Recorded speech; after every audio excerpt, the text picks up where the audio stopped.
Jungle Book by Rudyard Kipling. Chapter 1, Part 1. Recording by Meredith Hughes. Little Compton, Rhode Island. Chapter 1. Mowgli's Brothers.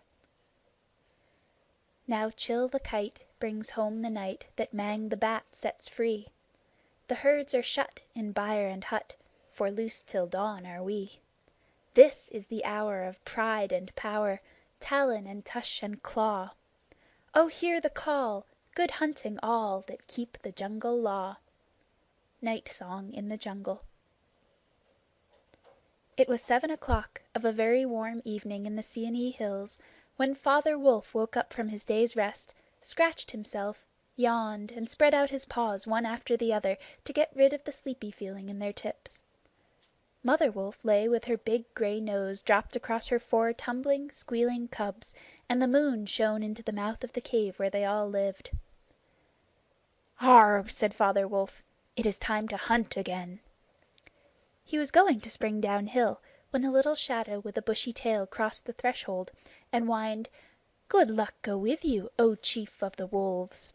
And good luck and strong white teeth go with the noble children, that they may never forget the hungry in this world." It was the jackal, Tabaqui the Dishlicker, and the wolves of India despise Tabaqui because he runs about making mischief and telling tales and eating rags and pieces of leather from the village rubbish heaps.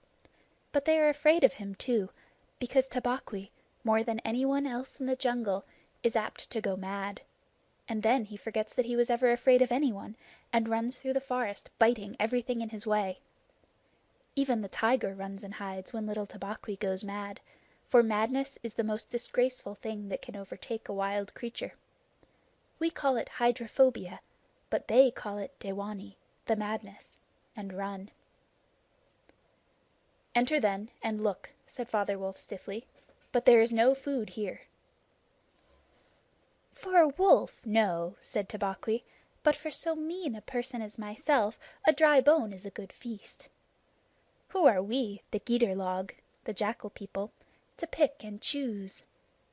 He scuttled to the back of the cave, where he found the bone of a buck with some meat on it, and sat cracking the end merrily. "All thanks for this good meal," he said, licking his lips. "How beautiful are the noble children! How large are their eyes! And so young, too! Indeed, indeed, I might have remembered that the children of kings are men from the beginning." Now Tabaqui knew as well as anyone else that there is nothing so unlucky as to compliment children to their faces. It pleased him to see Mother and Father Wolf look uncomfortable. Tabaqui sat still, rejoicing in the mischief that he had made, and then he said spitefully, "Shere Khan, the Big One, has shifted his hunting grounds. He will hunt among these hills for the next moon, so he has told me." Shere Khan was the tiger who lived near the Waingunga River, 20 miles away. "He has no right," Father Wolf began angrily. "By the law of the jungle he has no right to change his quarters without due warning. He will frighten every head of game within 10 miles, and I have to kill for 2 these days." "His mother did not call him Lungri, the Lame One, for nothing," said Mother Wolf quietly. "He has been lame in one foot from his birth. That is why he has only killed cattle. Now the villagers of the Waingunga are angry with him, and he has come here to make our villagers angry. They will scour the jungle for him when he is far away, and we and our children must run when the grass is set alight. Indeed, we are very grateful to Shere Khan." "Shall I tell him of your gratitude?" said Tabaqui. "Out!" snapped Father Wolf. "Out and hunt with thy master. Thou hast done harm enough for one night." "I go," said Tabaqui quietly. "Ye can hear Shere Khan below in the thickets. I might have saved myself the message." Father Wolf listened, and below in the valley that ran down to a little river he heard the dry, angry, snarly, sing-song whine of a tiger who has caught nothing and does not care if all the jungle knows it. "The fool," said Father Wolf, "to begin a night's work with that noise! Does he think that our buck are like his fat Waingunga bullocks?" "Hush! "It is neither bullock nor buck he hunts tonight," said Mother Wolf. "It is man." The whine had changed to a sort of humming purr that seemed to come from every quarter of the compass. It was the noise that bewilders woodcutters and gypsies sleeping in the open, and makes them run sometimes into the very mouth of the tiger.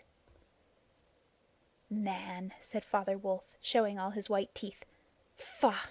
Are there not enough beetles and frogs in the tanks that he must eat man, and on our ground too?"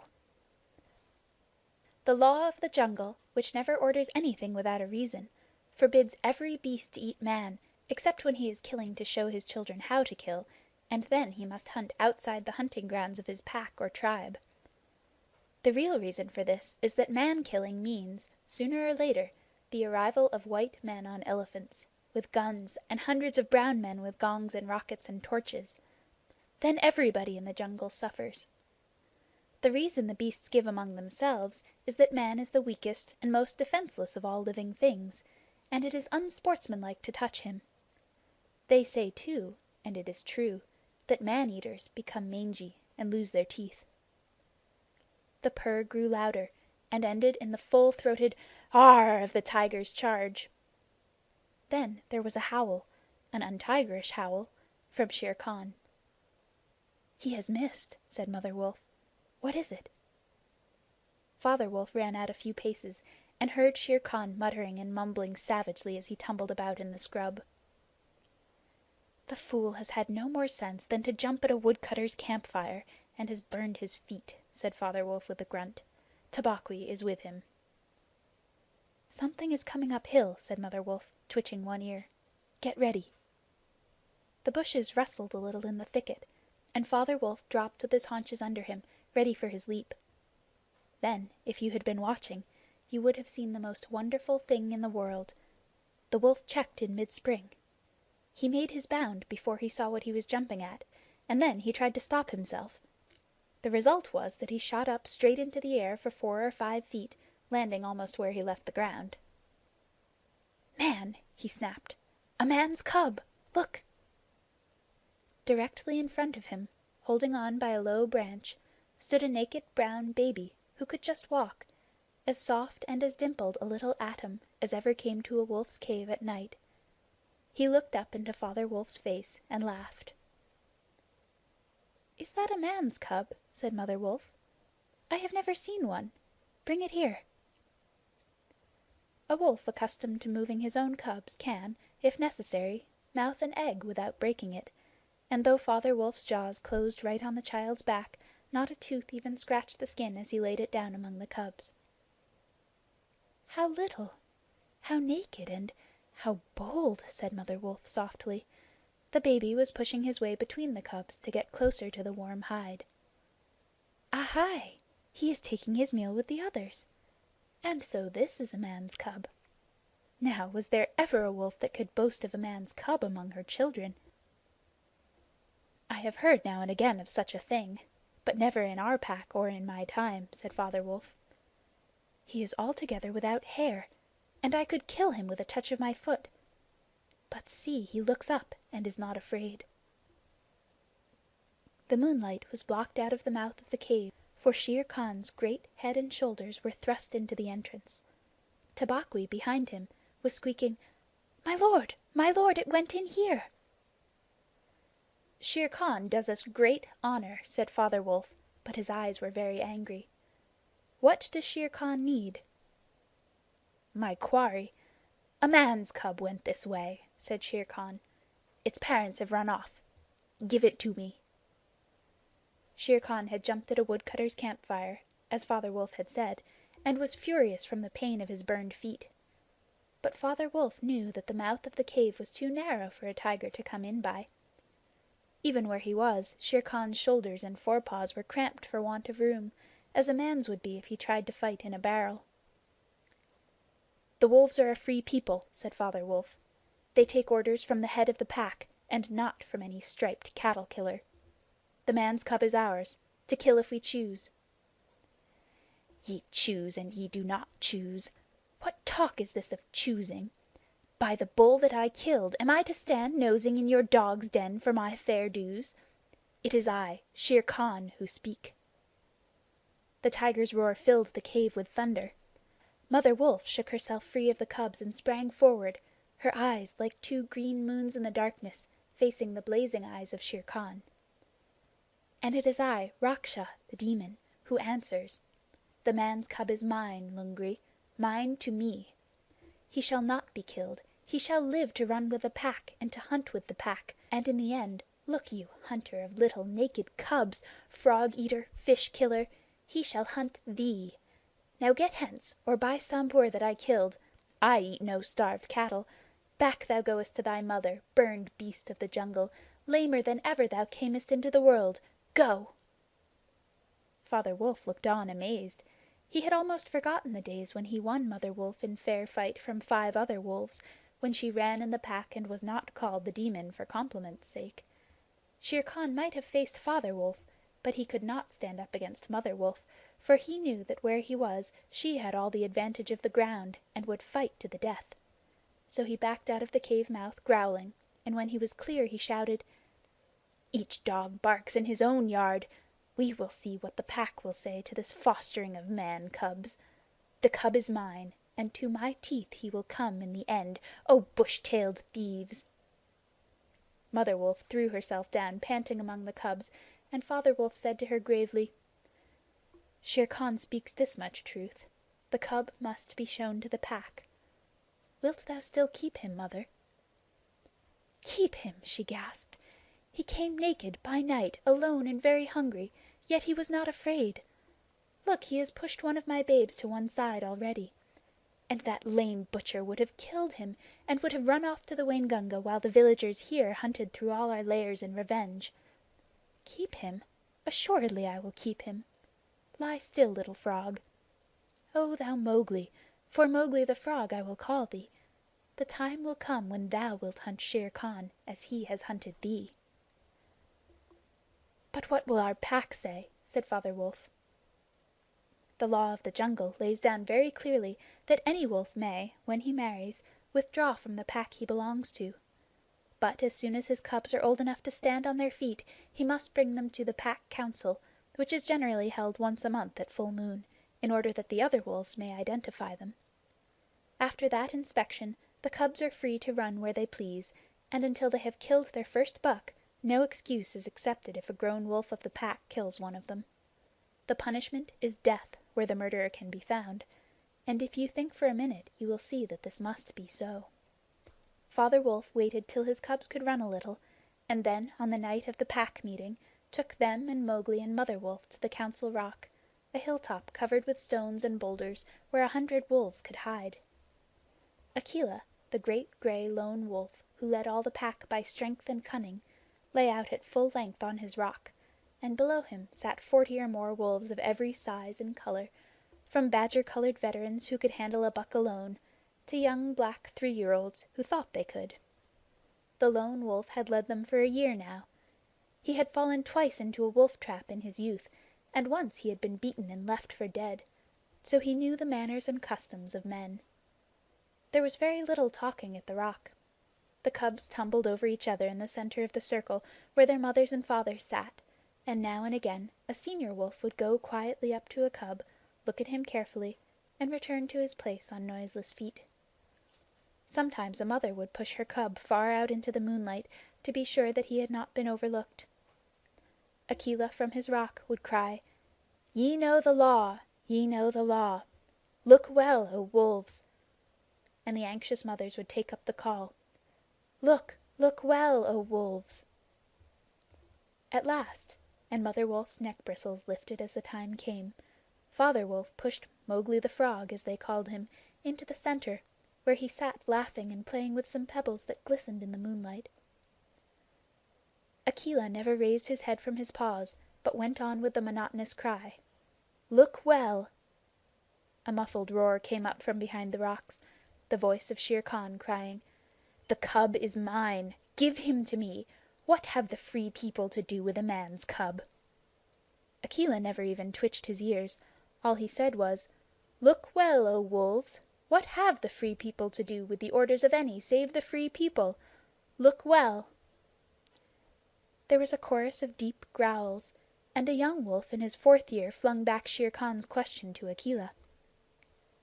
"What have the Free People to do with a man's cub?" Now the Law of the Jungle lays down that if there is any dispute as to the right of a cub to be accepted by the Pack, he must be spoken for by at least 2 members of the Pack who are not his father and mother. "Who speaks for this cub?" said Akela. "Among the Free People, who speaks?" There was no answer, and Mother Wolf got ready for what she knew would be her last fight, if things came to fighting. Then the only other creature who is allowed at the Pack Council, Baloo, the sleepy brown bear who teaches the wolf cubs the Law of the Jungle, old Baloo, who can come and go where he pleases because he eats only nuts and roots and honey, rose upon his hind quarters and grunted. "The man's cub? The man's cub?" he said. "I speak for the man's cub. There is no harm in a man's cub. I have no gift of words, but I speak the truth. Let him run with the Pack and be entered with the others. I myself will teach him." "We need yet another," said Akela. "Baloo has spoken, and he is our teacher for the young cubs. Who speaks besides Baloo?" A black shadow dropped down into the circle. It was Bagheera, the Black Panther, inky black all over, but with the panther markings showing up in certain lights like the pattern of watered silk. Everybody knew Bagheera, and nobody cared to cross his path, for he was as cunning as Tabaqui, as bold as the wild buffalo, and as reckless as the wounded elephant. But he had a voice as soft as wild honey dripping from a tree, and a skin softer than down. "O Akela, and ye the Free People," he purred, "I have no right in your assembly, but the Law of the Jungle says that if there is a doubt which is not a killing matter in regard to a new cub, the life of that cub may be bought at a price. And the law does not say who may or may not pay that price. Am I right?" "Good, good," said the young wolves, who are always hungry. "Listen to Bagheera. The cub can be bought for a price. It is the law." "Knowing that I have no right to speak here, I ask your leave." "Speak, then!" cried 20 voices. "To kill a naked cub is a shame. Besides, he may be better sport for you when he is grown. Baloo has spoken in his behalf. Now, to Baloo's word I will add 1 bull, and a fat one, newly killed, not half a mile from here, if ye will accept the man's cub according to the law. Is it difficult?" There was a clamor of scores of voices, saying, "What matter? He will die in the winter rains. He will scorch in the sun. What harm can a naked frog do us? Let him run with the Pack. Where's the bull, Bagheera? Let him be accepted." And then came Akela's deep bay, crying, "Look well, O wolves!" Mowgli was still deeply interested in the pebbles, and he did not notice when the wolves came and looked at him one by one. At last they all went down the hill for the dead bull, and only Akela, Bagheera, Baloo, and Mowgli's own wolves were left. Shere Khan roared still in the night, for he was very angry that Mowgli had not been handed over to him. "Ay, roar well," said Bagheera under his whiskers. "For the time will come when this naked thing will make thee roar to another tune, or I know nothing of man." "It was well done," said Akela. "Men and their cubs are very wise. He may be a help in time." "Truly, a help in time of need, for none can hope to lead the Pack forever," said Bagheera. Akela said nothing. He was thinking of the time that comes to every leader of every pack, when his strength goes from him, and he gets feebler and feebler, till at last he is killed by the wolves, and a new leader comes up, to be killed in his turn. "Take him away," he said to Father Wolf, "and train him as befits one of the Free People."